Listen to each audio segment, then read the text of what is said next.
মৰমৰ ছাত্ৰ-ছাত্ৰীসকল, আজি আমি তৃতীয় শ্ৰেণীৰ পৰিৱেশ পাঠ্যপুথিত থকা পাঠ নম্বৰ হৈছে ৭ আৰু পাঠটোৰ নাম হৈছে কি আকাশৰ কথা। এই পাঠটোৰ পিছফালে থকা সকলোবোৰ প্ৰশ্ন উত্তৰ আজি আমি এইটো ভিডিঅ'ত আলোচনা কৰিম। তোমালোকে ভিডিঅ'টো মনোযোগেৰে চাবা। প্ৰথমে কি কৈছে গাঁও আহা। তোমালোকৰ কিতাপত এখন ধুনীয়া কবিতা দি আছে। প্ৰথমে আমি কবিতাখন শুনি লম, তাৰপিছত আমি প্ৰশ্ন উত্তৰসমূহ আলোচনা কৰিম। আকাশৰ কথা। পুৱাতেই উঠি আকাশলৈ চালো, ৰঙা এটা বল যেন বেলিটো দেখিলো। লাহে লাহে বেলি ককাই ওপৰলৈ যায়, পোহৰ বেছি ৰ'দ বেছি গৰম লাগে ভাই। মেঘবোৰে ছবি আঁকে হাতী ঘোঁৰা চৰাই, ক'ৰ পৰা উৰি আহে ক'ত থাকে লুকাই। তৰাবোৰ দেখিলো নিশা আকাশত, তীৰ বীৰ কৰি থাকে জোনৰ লগত। তোমালোকৰ কিতাপত ইমান ধুনীয়া এটি চুটি কবিতাৰ জৰিয়তে তোমালোকক আকাশৰ লগত পৰিচয় কৰাই দিছে। এতিয়া তোমালোকে চোৱা, তোমালোকৰ কিতাপত এখন ধুনীয়া ছবি দি আছে। তোমালোকে এই ছবিখনলৈ চোৱা। এইটো হৈছে কি? এইটো হৈছে বেলি বা সূৰ্য। বেলিটো হৈছে কি? বেলিটো হৈছে এটা নক্ষত্ৰ। বেলিৰ নিজা তাপ আৰু পোহৰ আছে। তাৰপিছত এইবিলাক হৈছে কি? এইবিলাক হৈছে গ্ৰহ। এই গ্ৰহবোৰে এই বেলিটোৰ চাৰিওফালে কি ঘূৰি থাকে। এতিয়া আমি এই গ্ৰহবোৰৰ নাম জানিম। প্ৰথমে তোমালোকে চোৱা, এইটো হৈছে বেলি। বেলিৰ মানে একেবাৰে ওচৰত থকা গ্ৰহটোৰ নাম হৈছে কি? বুধ। এইটো হৈছে বুধ গ্ৰহ।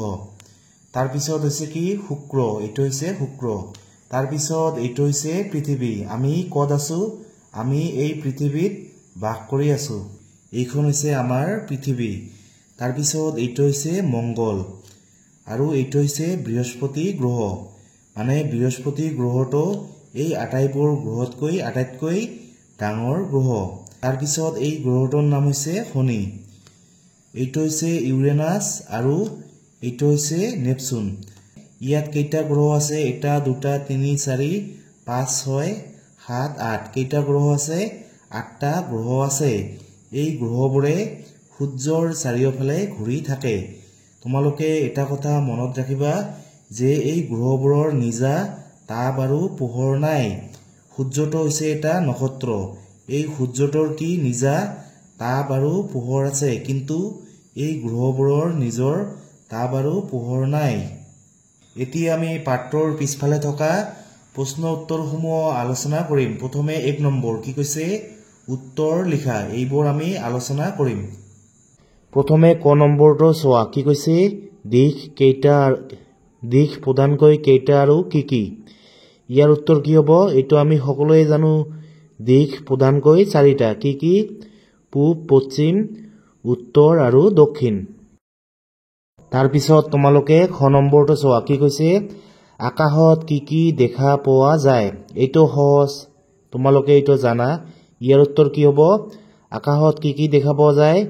আকাশত জোন, তাৰপিছত তৰা, বেলি, মেঘ, ৰামধেনু আদি দেখা পোৱা যায়। তাৰপিছত তোমালোকে গ নম্বৰটো চোৱা। কি কৈছে? চন্দ্ৰৰ নিজা পোহৰ আছেনে? ইয়াৰ উত্তৰ কি হ'ব? চন্দ্ৰৰ নিজা পোহৰ নাই। চন্দ্ৰটো হৈছে কি? পৃথিৱীৰ উপগ্ৰহ। চন্দ্ৰৰ নিজা পোহৰ নাই। চন্দ্ৰটোৱে সূৰ্যৰ পৰা পোহৰ পায়। তাৰপিছত তোমালোকে ঘ নম্বৰটো চোৱা। কি কৈছে? বেলিৰ আন এটা নাম কি? এইটো সহজ। বেলিৰ আন এটা নাম হৈছে কি? সূৰ্য। বেলিৰ কিন্তু কি নিজা পোহৰ আছে, নিজা তাপ আৰু পোহৰ আছে, আৰু বেলি হৈছে কি? এটা নক্ষত্ৰ। তাৰপিছত উ নম্বৰ কি কৈছে? ৰামধেনুৰ ৰং কেইটাৰ নাম লিখা। তোমালোকে যদি ৰামধেনুৰ ৰংবোৰৰ নাম নাজানা, তোমালোকে মুখস্থ কৰিবা। ৰামধেনুৰ ৰংবোৰৰ নাম হৈছে কি? বেঙুনীয়া, তাৰপিছত ঘন নীলা, তাৰপিছত নীলা, সেউজীয়া, হালধীয়া, সুমথিৰা আৰু ৰঙা। কেইটা ৰং আছে ৰামধেনুৰ? মুঠ 7টা ৰং আছে। তোমালোকে এই ৰংবোৰৰ নাম মুখস্থ কৰিবা। তাৰপিছত 4 নম্বৰ কি কৈছে? দুপৰীয়া বেলিটোলৈ আমি কিয় পোনপটীয়াকৈ চাব নালাগে লিখা। ইয়াৰ উত্তৰ কি হ'ব?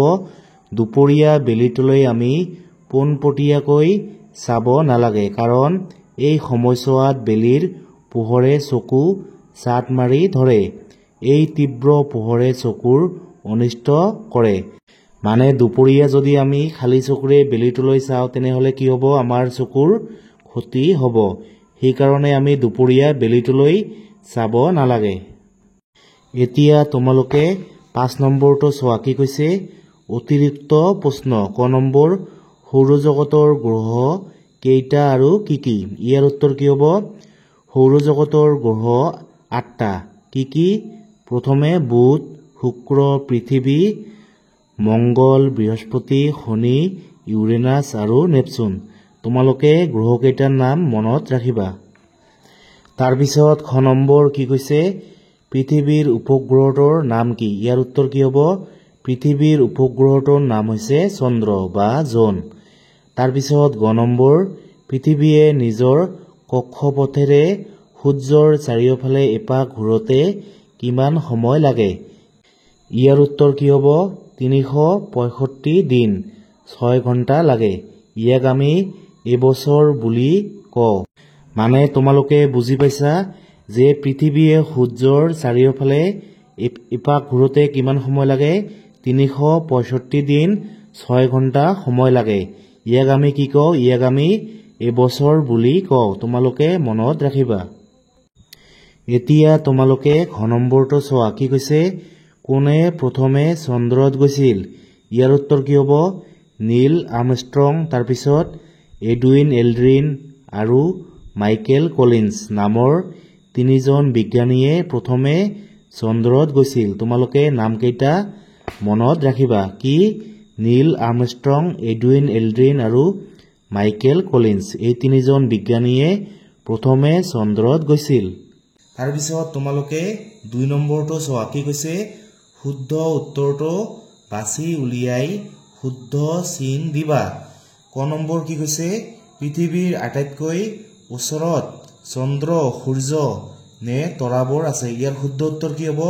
পৃথিৱীৰ আটাইতকৈ ওচৰত কোন আছে? চন্দ্ৰ আছে। তাৰপিছত খ নম্বৰ, পূৰ্ণিমাৰ পৰা অমাৱস্যালৈ 10 নে 15 দিন সময় লাগে? ইয়াৰ উত্তৰ কি হ'ব? ইয়াৰ উত্তৰ হ'ব 15 দিন সময় লাগে। তাৰপিছত গ নম্বৰ, খালী চকুৰে সূৰ্যলৈ চাব লাগে নে নালাগে? ইয়াৰ শুদ্ধ উত্তৰ কি হ'ব? খালী চকুৰে সূৰ্যলৈ চাব নালাগে। আমি যদি খালী চকুৰে সূৰ্যলৈ চাওঁ তেনেহ'লে আমাৰ কি হ'ব? আমাৰ চকুৰ ক্ষতি হ'ব। তাৰপিছত ঘ নম্বৰ, ৰামধেনুৰ মুঠতে 5টা নে 7টা ৰং? ৰামধেনুৰ মুঠতে কেইটা ৰং? 7টা ৰং। তাৰপিছত 3 নম্বৰ কি কৈছে? খালী ঠাই পূৰ কৰা। ক নম্বৰ, সূৰ্যৰ নিজা তাপ আৰু দেশ আছে। সূৰ্যৰ নিজা তাপ আৰু কি আছে? পোহৰ আছে। তাৰপিছত খ নম্বৰ, দেশ চন্দ্ৰতকৈ বহুত বেছি গুণে ডাঙৰ। ইয়াত কি হ'ব? সূৰ্যটো চন্দ্ৰতকৈ বহুত বেছি গুণে ডাঙৰ। তাৰপিছত গ নম্বৰ, তৰাবোৰ আমাৰ পৰা বহুত দেশ থকাৰ কাৰণে সৰু যেন দেখি। তৰাবোৰ আমাৰ পৰা বহুত দূৰত থকাৰ কাৰণে সৰু যেন দেখি। তাৰপিছত ঘ নম্বৰ, চন্দ্ৰৰ নিজা দেশ নাই। চন্দ্ৰৰ নিজা কি নাই? পোহৰ নাই আৰু নিজা তাপ আৰু পোহৰ নাই।